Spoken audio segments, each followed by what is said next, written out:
Very good morning, everyone. Welcome back to second year physics. Let us today's topic. I want to discuss about a hysteresis. So that hysteresis, before the hysteresis, I want to say from our material, some questions are related to magnetic susceptibility, and as well as we know, I told you that the tabular form you need to read. Before that, see the question number, you look at page number 244 from our material. I am saying page number 244. It's the question number actually 5. The given is related to the magnetic susceptibility. Of course, we know Xi is defined as the ratio of intensity of magnetization to intensity of magnetizing field. Of course, we know that. It is a no dimensional formula, no unit, because it is a dimensionless quantity. And here, sir, there are some important useful information is there that is given by from the tabular form. The difference between the para and ferro and diamagnetic materials. So that you write that first, second, third. And also, I want to say related to the para and ferromagnetic materials have positive susceptibility. They are. So what they are? The examples of para and ferro is, we can say for a paramagnetic material, we can take as the aluminum is the one substance. See, I mean to say about a paramagnetic materials. Best example is aluminum. For this aluminum susceptibility, you need to remember this 2.3 into 10 power 5 it is. And come to the point is ferro. See, I want to say about a ferro. This is, we can say, calcium, right? You write as calcium. Susceptibility is, it is 1.9 into 10 power minus 5. See, as well as we need to write here diamagnetic material. Diamagnetic materials. Of course, here there are some example. We say first one bismuth. So that Xi will be, it is minus 1, because this for a diamagnetic Xi is negative, right? And in case of this, it is positive. That positive values are given like this. So Xi value for this minus 1.66 into 10 power minus 5. And as well as the copper you take. So the copper is Xi is minus 9.8 into 10 power minus 6. So these are the examples related to the Xi, and you need to remember these questions. These values also you need to read and you remember these questions. Right? So the come to the point is, again on the basis of this, so there is a question number 9 which is also very, very important. Question number 9, look at everyone. In our page number 238, classify the following material with regard to the magnetism: manganese, cobalt, nickel, bismuth, oxygen, copper. This question is very, very important. Previously, this question was given in the IPE 2 marks question it is.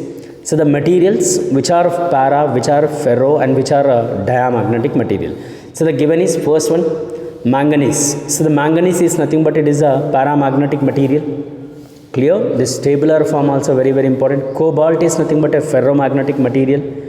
And here one more is a nickel. Nickel also ferromagnetic material. Bismuth, just now I told you, related to the diamagnetic. Oxygen also paramagnetic material. Copper is the diamagnetic. Copper and bismuth are diamagnetic. And manganese and manganese and nickel are related to, cobalt and nickel are related to ferromagnetic materials. And here one more is there, that is about a oxygen, manganese are related to paramagnetic material. Manganese, oxygen are related to paramagnetic material. Bismuth and copper are related to the diamagnetic material. And here one more, we can say cobalt and nickel are related to the ferromagnetic material. So here you need to remember this tabular form. Clear? So like this, it is related to what? On the basis of these questions. Now come to the point is, there is one more problem is given on the basis of capital B, capital H, capital I. This was completed in the previous class. Now we'll see. Okay. Question number is actually page number 236. Page number 236. Question number is 10. After the problem, we'll see the hysteresis. What is hysteresis, and I'll tell you that, right? So here, look at the question. A solenoid core as material with relative permeability is given mu r. The winding of solenoid insulated from the core carrying a current of 2 ampere. The number of turns is given, and it is asking what? First one, capital H, capital M, that is intensity of magnetization, and as well as is also asking related to the right as the given data. Mu r is equal to 400 is given, relative permeability which carrying a current is 2 ampere, and which contains a number of turns per unit per meter it is. So that capital N by L is equal to small n, that is given 1000 per meter, so that it is will get the 1000 it is. Calculate first one capital H, second one intensity of magnetization they are using as capital M, third one is asking B, fourth one the magnetizing current is asking magnetizing current. We'll see. So that here first one capital H, of course we know we'll get like this by using capital we can get like using formula directly. We have the formula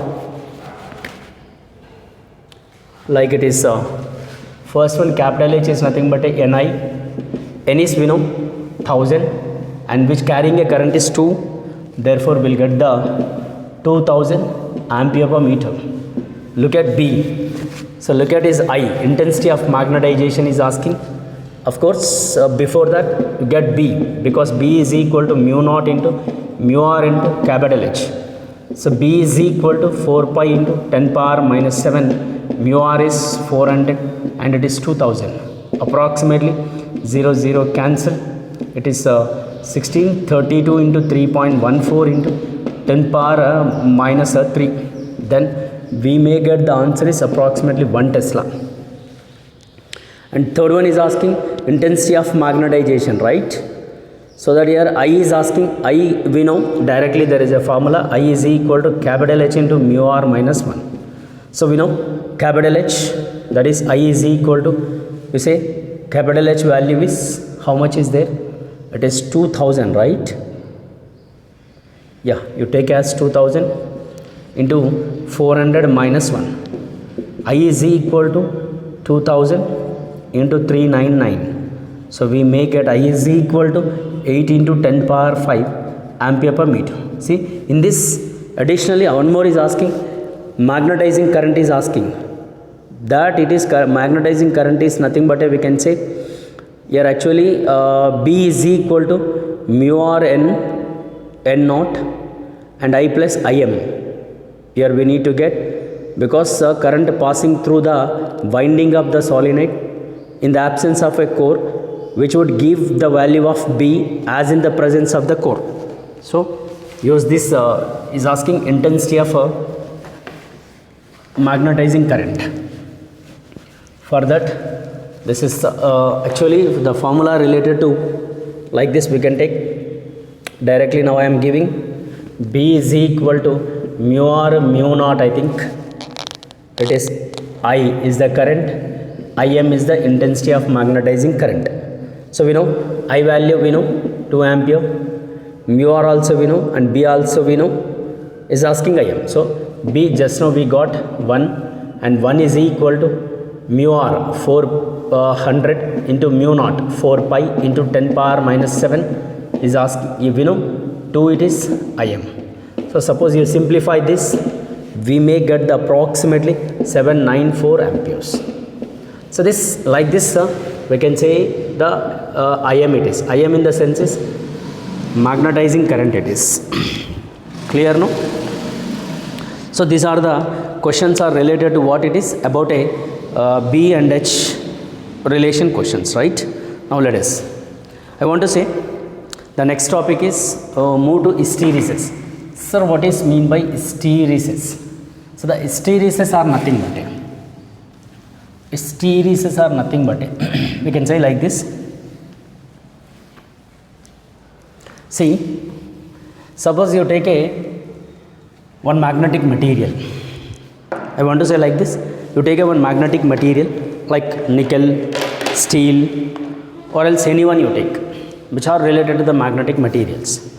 If I go with a steel, or if I go with a copper, anyone which related to the magnetic materials, and it is placed in the magnetic field, so that what happens, the substance is forcibly magnetized.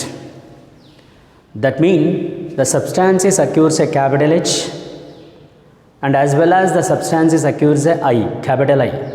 One is intensity of magnetizing force, one more is intensity of magnetization. I want to say, to take a nickel, steel, etc., anyone, the bar which is placed in the uniform magnetic field, so that the lines of forces which are passing through the bar, it's not in a bar magnet, one substance, magnetic substance, so that the substances which occurs a capital H as well as the capital I because of the magnetic induction field. That means your capital H and capital I which reaches to the maximum value, maximum reaches. See, by using this capital H and capital I, now I want to draw one graph. The graph related to the hysteresis curve. Capital H is taken and I is taken like this. Very simple information I will tell you. See, now both will reach us the maximum value, no? That we can say there will be a curve because H increases, ultimately I also increases. Intensity of magnetization also increases. The graph maybe it is proportional like this. When it is inside the magnetic field. Now I want to say, if the substance is taken out from the field, so that the substance is placed outside the field, therefore what happens, there is a thing is capital H is slowly reaches to 0 because there is no force of magnetic field, no? But inside the material the substances occurs the intensity of magnetization, no? That is to be left over inside for some time. When it is removed from the field, therefore after removing, there it is to be the substances occurs the intensity of magnetization, and here after removing from that field, capital H reaches to 0 because there is no effect of magnetic field. But inside the substance is inside, it is the intensity of magnetization is left over, that we can call it is the retentivity, okay, that we can call as the retentivity we can call, because it is left over inside the magnet, because the substance is acute the magnetized, no? That all molecules are, it is to be influenced by the magnetic field, so that it is left over inside, that we can call left over inside is nothing but a retentivity. H is 0, therefore the substance reaches to H is 0, but I is not equal to 0, we can call I is not equal to 0 because which is left over inside. So in this path we can call retentivity. This you write as retentivity, this part we can call retentivity. It is left over inside or logging inside. Now in the same way, the substance is in the reverse, the field is sent into the reverse.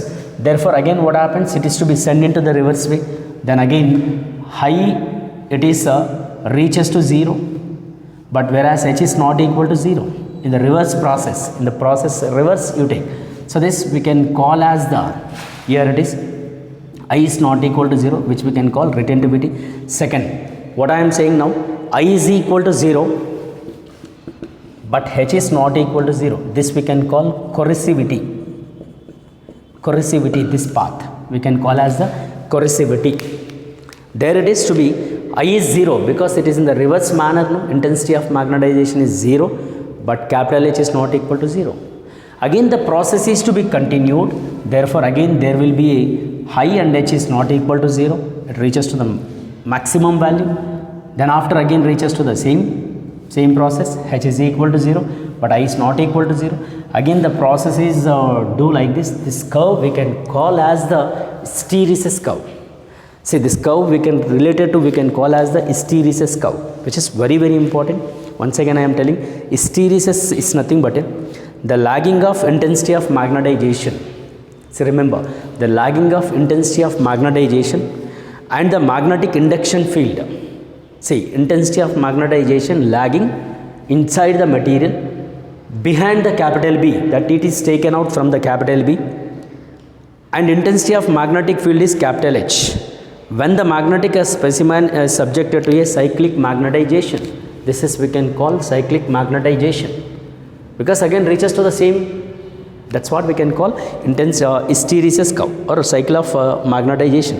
Retentivity is nothing but a simple I is not equal to 0, capital H is 0 is nothing but a retentivity. That is, in the graph we can show this retentivity.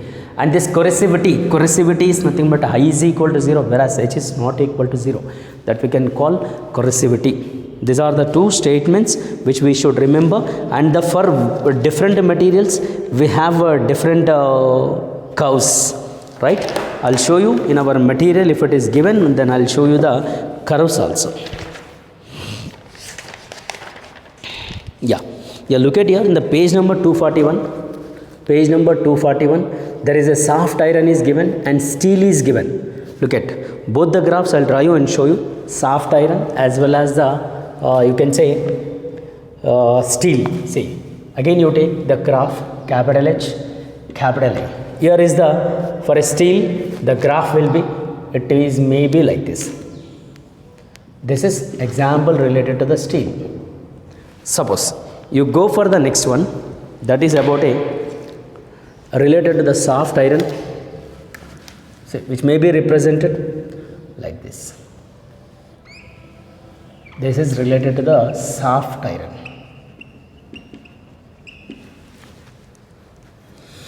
Because it is different for the different materials, right? In this question also the given statements retentivity and corrosivity, that is we can say you read from the material, or else you write this is also no problem.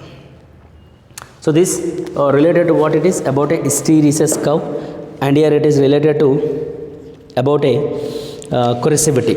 Once you read this graph and you practice it, clear?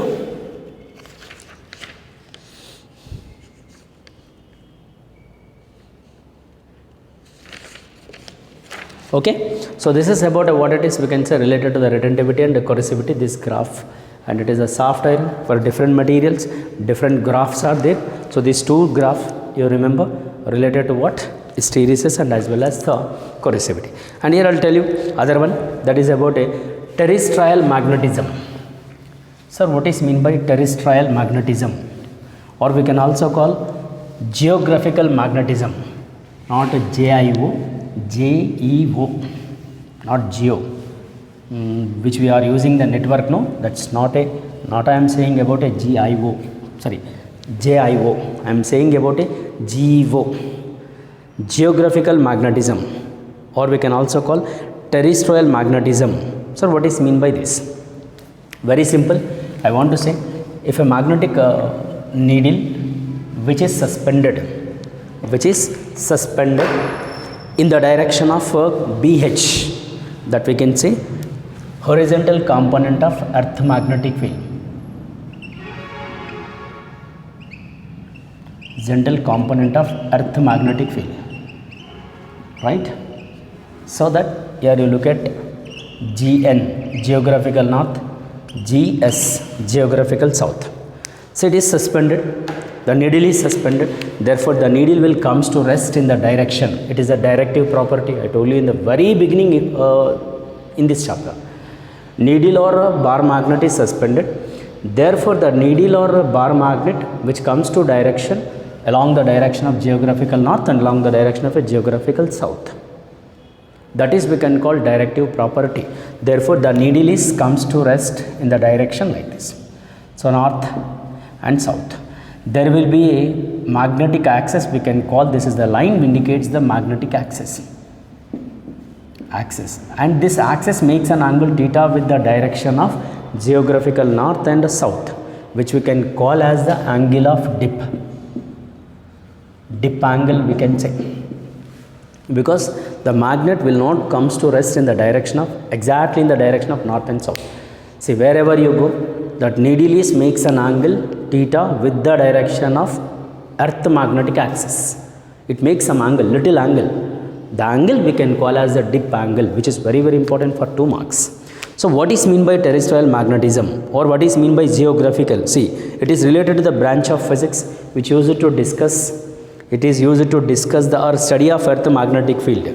Study of earth magnetic field is nothing but we can call terrestrial magnetism, or we can also call as the geomagnetism. Geomagnetism we can call, right? One is we can say terrestrial, or we can also call geomagnetism, which related to what? It is the study of related to the earth magnetic field. See, the needle is suspended, okay, at a different places. Therefore the needle is makes an angle with the magnetic earth magnetic axis. It is not in the exactly in the direction of a north south direction. That needle is makes some angle with the direction of BH, the angle which we can call as the dip angle, which we can say to be like this. Clear? And here on this basis again we have some other statements. Again we have different the statements are there, that is angle of dip, like geographical axis, magnetic axis, geographical meridian, magnetic meridian, like dip angle, like dip angle, or we can also call magnetic inclination. Clear? And declination is there. See, on the basis of this again we have some other derivations also is there, that I will finish in the next class, which related to the dip angles, and on the basis of again we have some problems also. Therefore I will finish this chapter in the next class. Clear? And again we'll see the same continuation topic. I will continue in the next class. Clear? Thank you very much. We'll see in the next class.